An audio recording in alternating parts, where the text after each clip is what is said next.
Animal cell తెలుసా? ఎలా work అవుతుందో చిన్న ఎగ్జాంపుల్లో తెలుసుకుందాం. Think cell is like a Kingdom. Nucleus. Cell మధ్యలో ఒక పెద్ద కోట ఉంది, అదే న్యూక్లియస్. ఇక్కడ రాజుగారు. ఈయన వద్దే నగరం. యాంటీ సెల్ ఎలా పెరగాలి, ఏం చేయాలి అనే ప్లాన్లు, డిఎన్ఏ ఉంటాయి.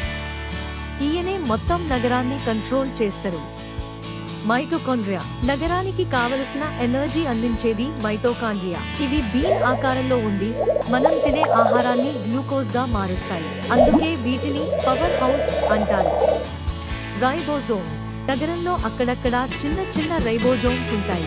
ఇవి ప్రోటీన్లను తయారు చేసే చిన్న ఫ్యాక్టరీలు. ఇవి తయారు చేసిన ప్రోటీన్లే నగరం యాంటీ సెల్ బలంగా ఉండటానికి యూజ్ అవుతాయి. Endoplasmic reticulum. నగరంలో వస్తువులను ఒక చోట నుండి మరో చోటకి తీసుకెళ్లడానికి ఎండోప్లాస్మిక్ రెటిక్యులం అనే పెద్ద రహదారి వ్యవస్థ ఉంది. ఇందులో 2 రకాలు.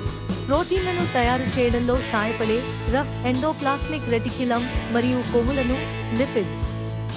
గోల్గి అపరేటర్స్. తయారైన ప్రోటీన్లను చక్కగా ప్యాక్ చేసి అవి ఎక్కడికి వెళ్లాలో అక్కడికి పంపించే బాధ్యత గోల్గి అపరేటర్స్ది. ఇది ఒక కొరియర్ సెంటర్ లాంటిది. లైసోసోమ్స్. నగరంలో పేరుకుపోయిన వేస్ట్ ని క్లీన్ చేసేది లైసోజోమ్స్. సెల్లో ఉన్న అంతా వేస్టే ని బయటకి పంపి సెల్ కి చాలా ఉపయోగపడుతోంది. వాక్యూల్స్. ఫుడ్ అండ్ వాటర్ ని స్టోర్ చేసుకుంటానికి సెల్ అనే నగరంలో చిన్న చిన్న వాక్యూల్స్ అనే గదులు ఉంటాయి. సెంట్రియోల్స్.